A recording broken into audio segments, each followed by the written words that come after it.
This video is powered by the pros at Pascal Air Plumbing and Electric.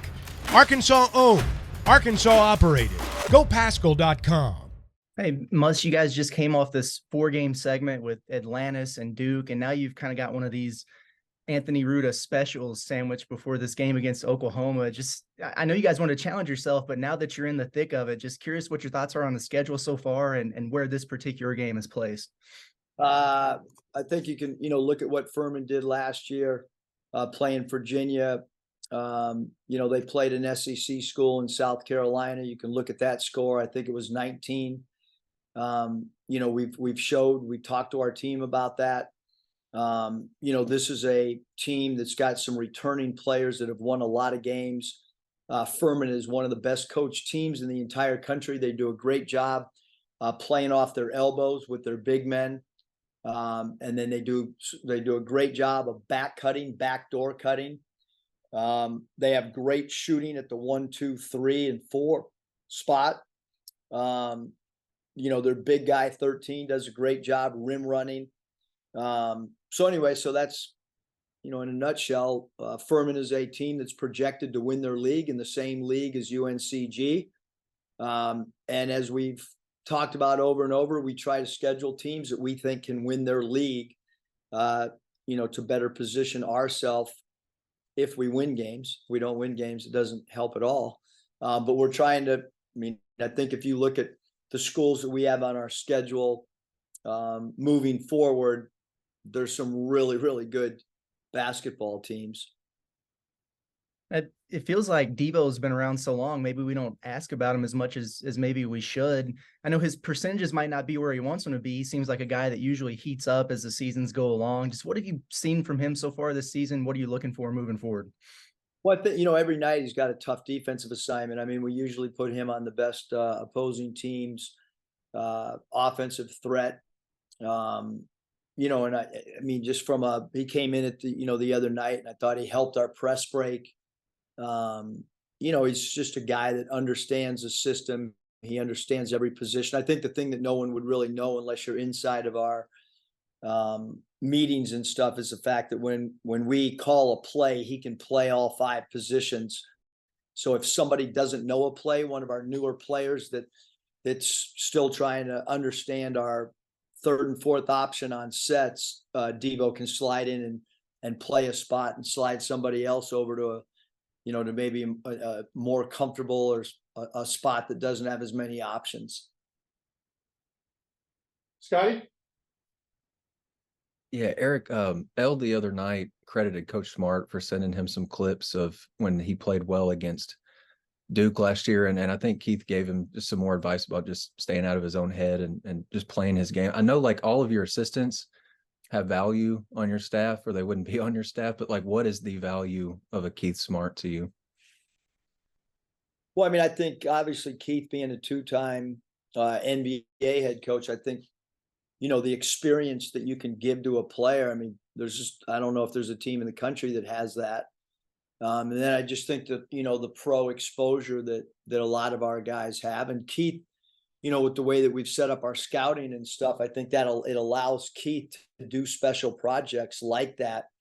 As Michael is doing the personnel, as Root is doing how we want to play offensively, and as Todd Lee is doing our defensive stuff and the opposing team's offense, I think it allows Keith to take a more of an overview, big picture look at our team, and that allows him to do things like send L clips and things that we talk about in staff meetings. We need everybody. Like right now, a big thing is getting better at getting our opposing teams play calls. Blake and some of our other guys stepped up today when we now have a better grasp of our next 2 opponents' play calls than maybe we had recently. We thought that was an area that we were deficient in, so to speak. And, we want to improve our zone offense. And Coach Lee did a study on our zone offense with one of our outside services that we use. And we found out that our zone offense is one of the best zone offenses in the country. based on a limited, we didn't know that unless somebody dives into it in a short sample size. So all these guys are working around the clock. They do a great job. Coach Smart's experience is second to none of anybody in college basketball as an assistant coach. Last thing I've got, through 8 games, how would you maybe rate this team's game plan discipline? I think really good. I mean, do we want to continue to evolve and improve? Certainly, but I thought that, and I think I mentioned it after the Purdue game, which was an exhibition game. I thought we did a really good job executing that night. In the Bahamas, I mean, we had no prep whatsoever for North Carolina. There was no time. I mean, if we have 14 hours between games and you sleep 7 of them, I mean, you got to eat 2 meals. I mean, so I'm going to throw those last 2 games out from a preparation standpoint for the players. So I think I think the new guys have done a good job. We certainly want to continue to get better for sure in that as well. Bob? Hey, Eric, you alluded to the Southern Conference connection.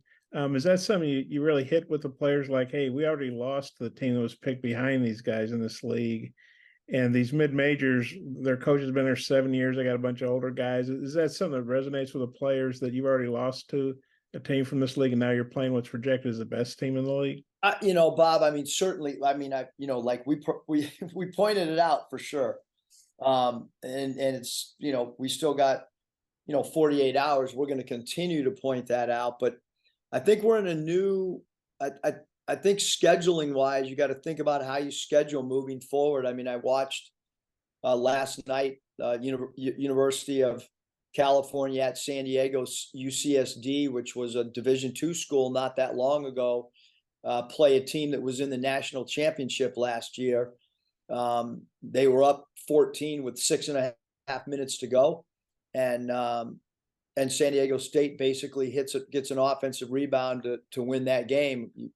The night before, it was UCLA hosting another UC school in UC Riverside. That went to a 1-point win for UCLA. These happen every single night. I think by the end of non-conference time, you're going to see as many, upsets or whatever word you want to use. I think you see it. We've talked every day about how it's happening across college basketball. So you really, really got to be ready to play every single night. And then I know it's only been a couple of days since we asked you about Tremont. Just wondering, is he able to do anything in practice? Kind of what's the latest on him? Any shot he could play Monday night? Well, he did, basically even on his own, yesterday, just nothing, nothing there to report. Now today, in uniform, went through some things that were non-contact, went through some things that were not going to be reactionary plays, meaning things on defense. The concern right now is not the back. The concern continues to be the hip and the groin. He did a lot more today than what I would have thought he would have done. And then we'll see where he's at, really tomorrow, to be honest with you. I mean, I think that, tomorrow after practice, and then how he is at shoot around Monday will determine. I would say that we feel very confident that he would play in the game after Monday, based on the progress. Monday is still up in the air. I would say, Bob. Yeah, I know you mentioned he had issues with his groin, his hamstring. Is that sort of all offshoots of his back, kind of messing up the rest of his body? Or I'm not a doctor, obviously. But neither am I.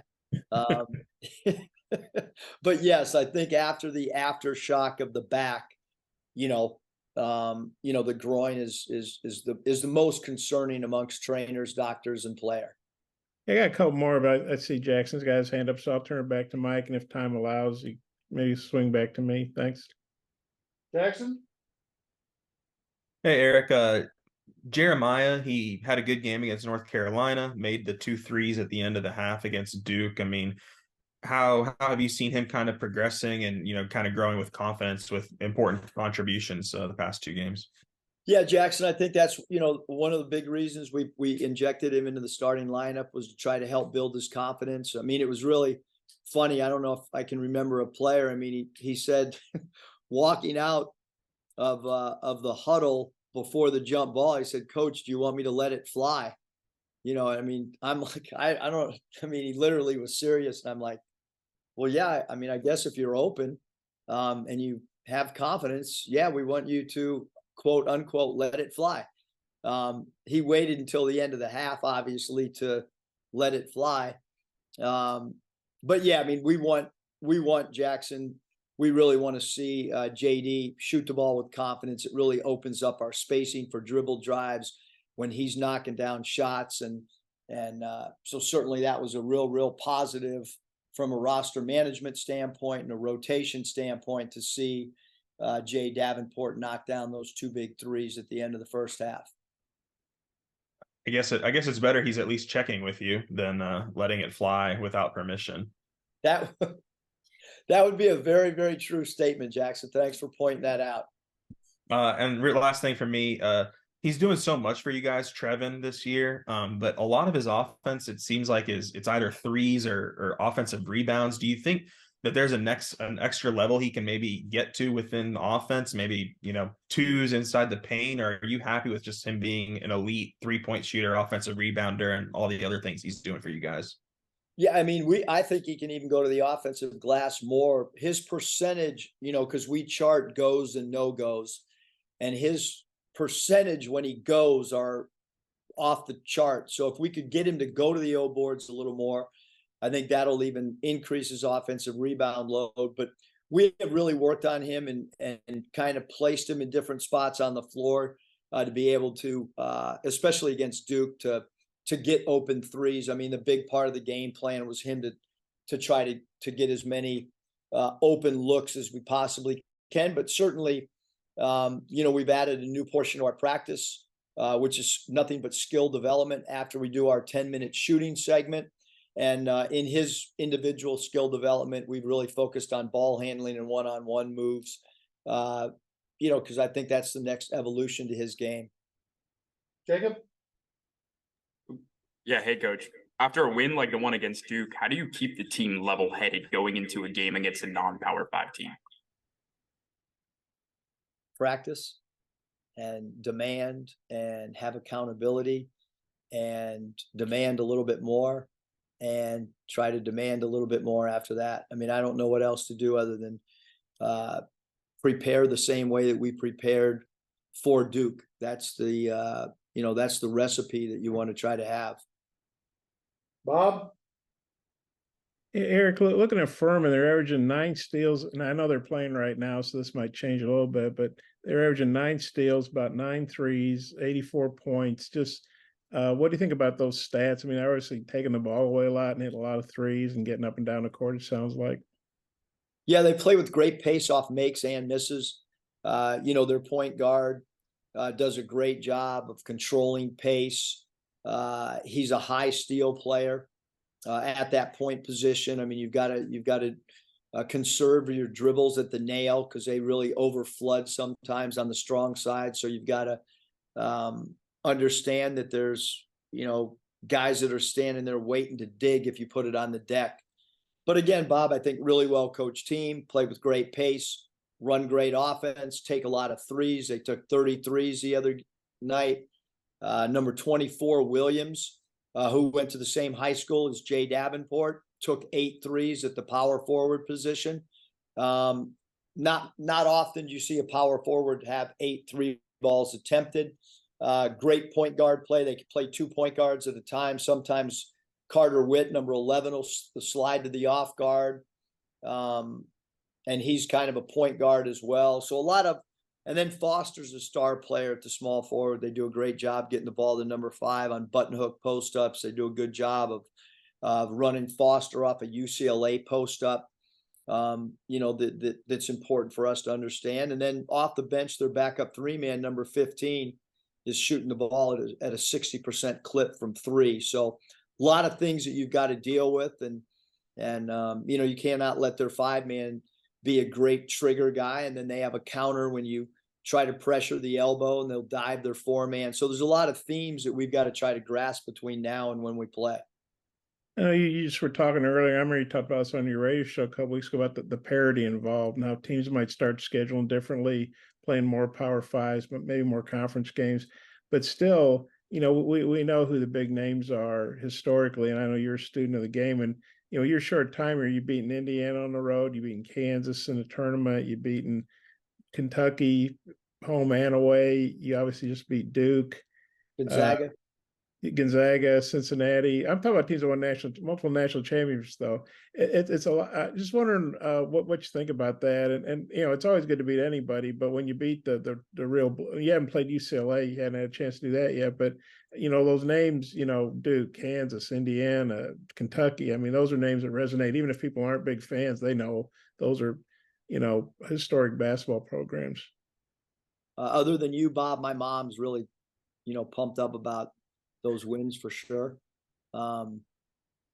So Bob Holt and Chris Musselman are the two people that have pointed out the big wins against some. No, I mean, in all seriousness, I mean, it's hard to beat and it's kind of been in a relatively short time too. It's not like it's over a 12-year period or a 15-year period.